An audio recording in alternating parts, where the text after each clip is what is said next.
Nietzsche once wrote, "He who has a why to live can bear almost anyhow." What is your why? My family. My dad died by suicide, and, even in my darkest moments, I didn't want them to experience that kind of loss again. That was enough to keep me alive until I was well enough to get the help I needed. And they are still my greatest support. I hate that you had to go through that. People who have not survived a suicide have no idea what it's like. I had a loved one die by suicide also. I wouldn't wish that on my worst enemy. I have had 4 joint replacements due to arthritis, an internal defibrillator due to a heart attack, and spinal cord damage with a fusion due to bone spurs gone bad. I struggle to walk because of the spinal nerve damage and am always in pain in my legs and feet. I persist because my wife of 45 years is beginning to lose cognitive functioning and is becoming confused. I want to take care of her to her end. She is the love of my life, and that is why. You are the sort of partner I strive to be for my wife. You have my respect. May I just say how moved I was, because you said that's how you want to be, not necessarily how you would like your partner to be. You've inspired me today. Your inspiration of his inspiration has inspired me to feel motivated to one day strive for those goals. My dad got diagnosed with dementia at 57 and I need to make it for him. As devastating as it's been, it's oddly given me a new refreshing sense of purpose I was lacking before. My dad had dementia before he passed of cancer. The only thing I want you to never forget is that the emotional memory is the one that goes last. So even when he won't make much sense verbally or his actions seem incoherent, he knows you are his child and will recognize you and cherish your presence. Keep doing the things he loves with him like before. If he enjoys baseball, then keep watching games together, or books, gardening, etc. My dad loved desserts and the last thing he ever ate with me, my wife and the kids was chocolate mousse at the palliative care unit. Give lots of affection. Be compassionate and patient. You got this. My wife and me wish you courage, strength and peace of mind. Right there with you. Friend, thanks a lot. Very encouraging words. My dad does love me and it shows even though his memory is already really bad and I love him back.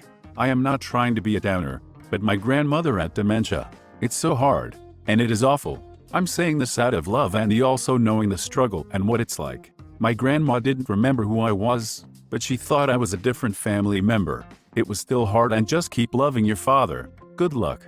Dementia, Alzheimer's, all of those are so awful, because watching someone you love lose themselves is hard. But it was also a very purpose-giving experience for me too, and gave me a fresh new take on life. I will always remember my grandma as the classic sweet one with cookies every time ready. She was Italian, so food if you get what I mean. I'm rambling, but I just didn't want you to have high expectations, just reasonable ones, but have your hope high and much love, Redditer. Because I don't know what will happen tomorrow, and I might as well find out. So, curiosity? Curiosity killed the cat. Or so they say. I always say curiosity killed the cat, but frick, I ain't no pussy. You are what you eat. I've made it this far. May as well see what the world has left to offer. Keep going until you kill God. Mate, I really like this. I have no idea why, but it just seems so powerful. Thank you? Still working on my 2011 New Year's resolution to get shredded for the summer. Get shredded tomorrow. English isn't my first language. Shredded like cheese? They mean they get their body in good shape, usually with an abundance of muscles, but I will forever associate getting shredded with the cheese now. Thank you for this gift. It's a good joke. You have to have a great workout routine if you want to get shredded. I don't have a why, but a what the frick instead.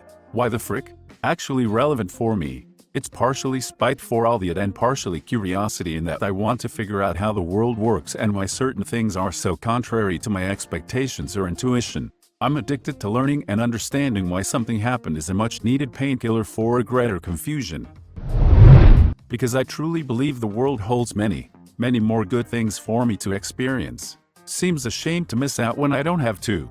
Yeah dude, crazy it happens. I've had days where I've spent weeks in my room alone on off days from work staring at a noose. Then 3 months from that point I had met a new group of great friends out of seemingly nowhere and did Molly on St. Paddy's Day in Pittsburgh, spending the night bouncing line cutters out of bar lines we would wait, and even though I'm tiny, life changes in an instant. Sometimes for better and sometimes for worse, but damn if it can't be exciting. I'm still trying to find it. Finding your why could be the why. Passes joint. Thanks but it takes joint. Accidentally throws joint on the ground. I am so sorry guys, this is my first time. I need to feed my cat. No lie. My cat got me through rough times. She was the only thing I could look forward to.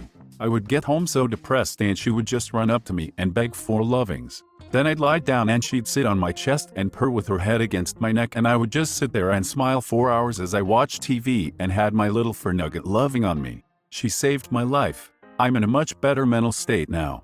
But damn, I miss that little sweetheart. She only passed 4 months ago. Maybe it's not time yet, but when it is, don't be afraid to find another kitty to adopt. Fur Nugget would understand and want you to keep handing out the loves. I think your heart grows a size with each pet you bond with. I think your heart grows a size with each pet you bond with. Wow. Thanks for putting it in words. I like making people smile with what I do. I've pulled out of severe depression by going to events in costume and making people happy to see their favorite characters. That is why I do what I do, and what keeps me going, knowing that the things that I do while still alive make others happy. Happiness is so amazing it doesn't even matter if it's your own. That's a really nice quote, smiley face. I feel like arts of all kinds are a wonderful answer to this question, whether appreciating them or creating them. The fact that the earth is too beautiful to let my freaking lack of self-esteem make me quit it. There's so many beautiful things. I feel like you'd be a good person to go hiking with. I remind myself that the plesiosaurs ruled the oceans for 100 million years, and that rocks have fallen to the earth that are older than the solar system.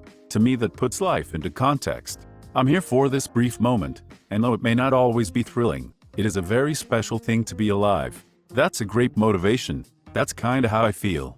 I think about the sheer impossibility that the humans we are actually beat the odds and came into existence. Any variation along the way that led to the unique combination that produced any of us would have annihilated our existence. Either some other person would have been produced or nothing would have been made. The odds of us, the very specialness, of existing is almost impossible, and yet here we are. I'd consider it an especially sharp spite to the universe to not live out this existence. So I do. I actually live specifically in order to spite the universe. Well then, you two have found your respective arch nemeses. How exciting. Love. Not my love or anything like that, but the existence of this feeling. Seeing that other people have it. Seeing how everything somehow circles around it. It's really something. Maybe I'll get educated more on affective neuroscience and get to know more about it. I had to scroll way too freaking far for this. So much spite in these comments. I lack the constitution for suicide. Same dude. I've accepted periodic suicidal ideation as a way of life. It's just part of being me, but I'm too much of a pussy to ever do it, and there are like 3-4 people that would be incredibly pissed if I killed myself. So here I am.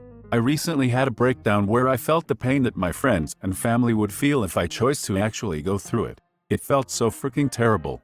I wouldn't wish that on them. So suicide isn't really ever a real choice. Plus, had a dream about being in purgatory that felt so freaking real and terrifying, feeling my consciousness collapsing in on itself, but my mind panicked and wanted to live after all.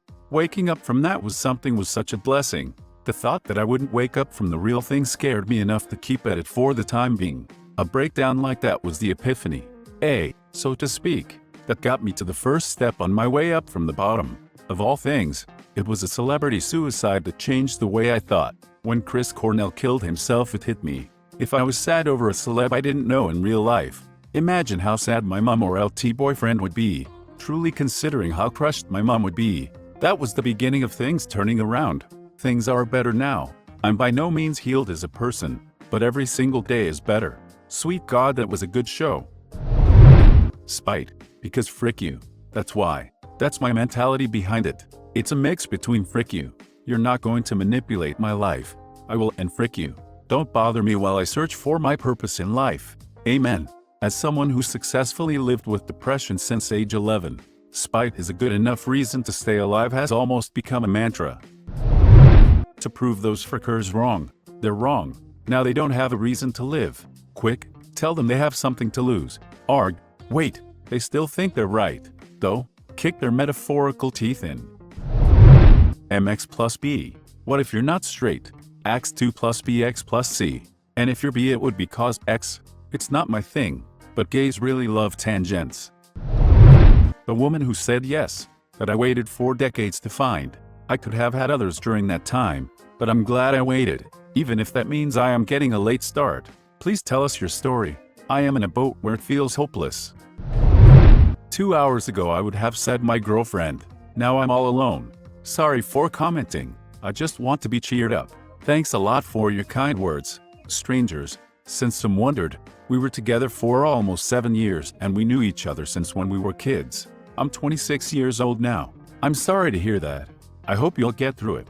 I've never been in a relationship before, but I do feel sad whenever I lose good friendships. Can't imagine how a breakup feels. If you want to talk, hit me up. Greetings from the Netherlands. Flag of Netherlands. Thanks, bro. What friendships have you lost and how? Greetings from Germany. The most recent one were two of my best friends, or at least very good friends. For context, no one ever really puts any effort at all in my birthday out of my friends. The most I get is a happy birthday. I've gotten something once, and this year a friend took the effort to do a little walk with me for my birthday, because we were already with each other, so that's nice. But from my best friends, even though I always have their back, give them gifts and souvenirs whenever I come back from vacation, and always check up on them to make sure how they're doing. I don't expect anything at all, because that's the reality. So, this year, I turned 18, which is special for a lot of people. I didn't expect anything, even though I do put a lot of effort in friendships, as usual. But this time I decided to ask why no one puts any effort in my birthday. So I approached my two best friends and just kindly asked them, "Hey man, what's up? I always put so much effort into my friends and I never receive anything back. How come? How do I improve that? What do I do wrong?" Mind you, I'm never angry at all. Of course, every year I'm disappointed, but I'm not the type to become angry, because I'm not that important anyways, lol. I do however find it strange since my friends almost all, including them, live pretty close to me. Even just a text saying how was your birthday, or a FaceTime call would suffice. I don't even want gifts per se, but even that never happens. So I asked them that kindly and explicitly told them multiple times that it was just a question, nothing more, since this always happens. I'm not mad by any means, just curious. I was legit very curious. Nothing more, since every single year the mutual factor is in fact me. They didn't take it well and said they felt really guilty and wanted to have a little bit of distance, so ever since my birthday last month they didn't really want to talk anymore, so two good friendships just vanished. I'll see them at school in 3 weeks, who knows? I'm not gonna be awkward or anything. Whatever, it's their choice. I'm not mad, just disappointed. But who cares, right? LOL. I mean, I don't have that many people to talk to, around 3, but I'm fine on my own. Thanks for watching. If you enjoyed the video, please smash the like button and leave a comment which story you liked the most. Subscribe and hit the bell notification for updates on our latest videos. And don't forget to check the links in the description box for more awesome content.